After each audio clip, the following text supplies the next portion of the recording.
നമസ്കാരം. സിദ്ദിഖിക്ക എവിടുന്നാ വരുന്നേ? ഞാൻ കൊടുങ്ങല്ലൂർ നിന്നാണ് വരുന്നത്. ശരി, അപ്പം ഇന്ന് പെർഫോം ചെയ്യാൻ വേണ്ടി റെഡി ആയിട്ട് വന്നിരിക്കുകയാണ്. അപ്പൊ നമുക്ക് പെർഫോമൻസ് കാണാം അല്ലേ? ശരി, അപ്പൊ തുടങ്ങിക്കോ ചേട്ടാ. ഓക്കെ, ഞാൻ ആദ്യം പെർഫോം ചെയ്യുന്നത് നമ്മുടെ സിദ്ദിഖ് ലാലല്ല, സിദ്ദിഖ് സാറിനെയാണ്.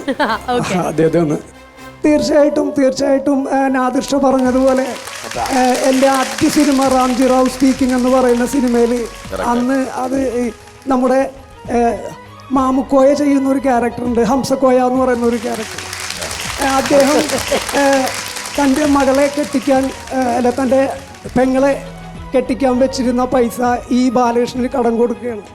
ഈ പൈസക്ക് വേണ്ടിയിട്ട് ബാലകൃഷ്ണൻ ജോലി ചെയ്യുന്ന സ്ഥലത്തേക്ക് പോവുകയാണ്. അവിടെ വെച്ചുണ്ടായിട്ടുള്ള ഒരു രസകരമായ സീനുണ്ട്. അവിടെ വന്നിട്ട് ഇയാൾ ഒരുപാട് ബഹളമൊക്കെ ചെയ്യുന്നുണ്ട്.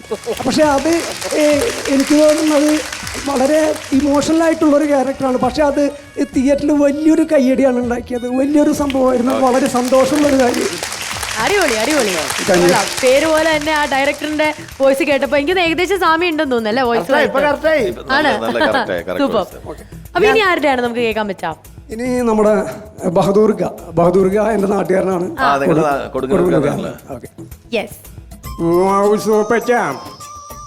ഒരു 10,000 രൂപയെങ്കിലും എനിക്ക് കടമായിട്ട് താനൊന്ന് തരാമെന്നും പറഞ്ഞല്ലേ എൻ്റെ കയ്യിൽ നിന്നും പുരയിടത്തിൻ്റെ എല്ലാം വാങ്ങിയത്. എന്നെ ചതിക്കുമായിരുന്നു അല്ലേ ദുഷ്ട. സൂപ്പർ മനോഹരായിട്ടുണ്ട്. ഇനി ആരുടെ വോയിസ് നമുക്ക് കേൾക്കാൻ പറ്റാം?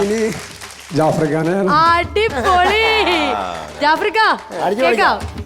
ശരി, മലയങ്കുഞ്ഞെന്ന് പറയുന്ന സിനിമയില് ജാഫർക്ക ഇന്റർവ്യൂ കൊടുത്തിട്ടുണ്ട്. അപ്പൊ അത് ഒരു ലൈവ് വോയിസ് ആണ് നമ്മൾ കേൾക്കാൻ പോകുന്നത്. ട്രൈ ചെയ്യാണ് ജാഫർക്ക.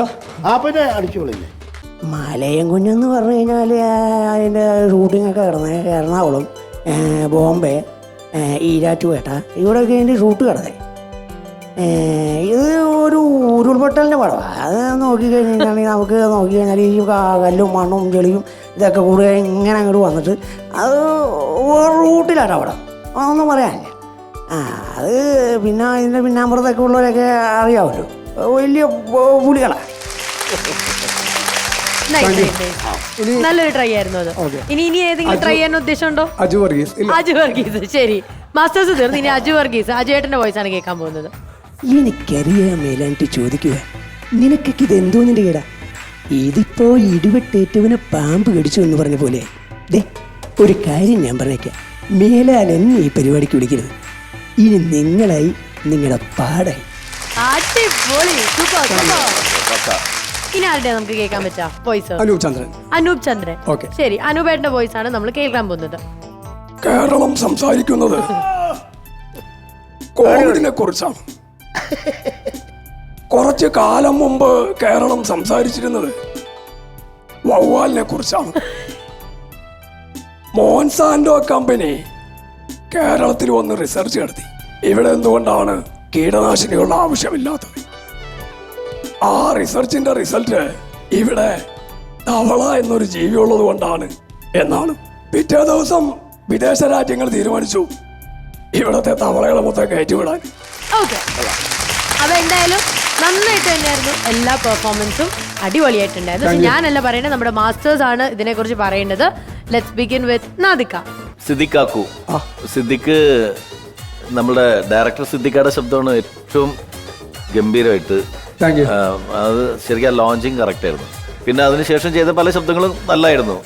എത്ര വർഷമായിട്ട് ഫീൽഡിൽ വന്നിട്ട്? ഞാൻ ഒരു 30 വർഷത്തിന് മേളിൽ ഫീൽഡിലുണ്ട്. 30 വർഷമല്ലേ? അപ്പോൾ നമുക്കങ്ങനെ പ്രായം എന്ന് പറയുന്നത് കലക്കില്ല. നമ്മൾ കാലഘട്ടത്തിനനുസരിച്ചിട്ട് കാലഘട്ടത്തിനനുസരിച്ചിട്ട് കല വളരുമ്പോൾ അതിൻ്റെ കൂടെ നമ്മൾ സഞ്ചരിച്ചാൽ മതി. വേറെ നമ്മളും അപ് ടു ഡേറ്റ് ആയിരിക്കും. അപ്പോൾ അത് നിങ്ങളെ കൊണ്ട് സാധിക്കുന്നുണ്ട്. ഇനിയും അത് തുടരുക. കുറേ വർഷങ്ങൾ, ഇനി എത്ര വർഷം കഴിഞ്ഞാലും ആ കാലഘട്ടങ്ങളിൽ പുതിയ പിള്ളേരുടെ ശബ്ദങ്ങളും അനുകരിക്കാൻ പഠിക്കുക. അതോടൊപ്പം തന്നെ നിങ്ങൾക്ക് നല്ലൊരു ഫ്യൂച്ചർ ഉണ്ടാകട്ടെ എന്ന് പ്രാർത്ഥിക്കുന്നു. സിദ്ദിഖ് ഭായ് നല്ലൊരു കലാകാരനാണ്. ഈ പറഞ്ഞതുപോലെ തന്നെ എത്ര മിമിക്രി ഒരു യഥാർത്ഥ കലാകാരൻ എത്ര കാലം മാറി നിന്നാലും ഇതിലേക്ക് തന്നെ തിരിച്ചു വരും.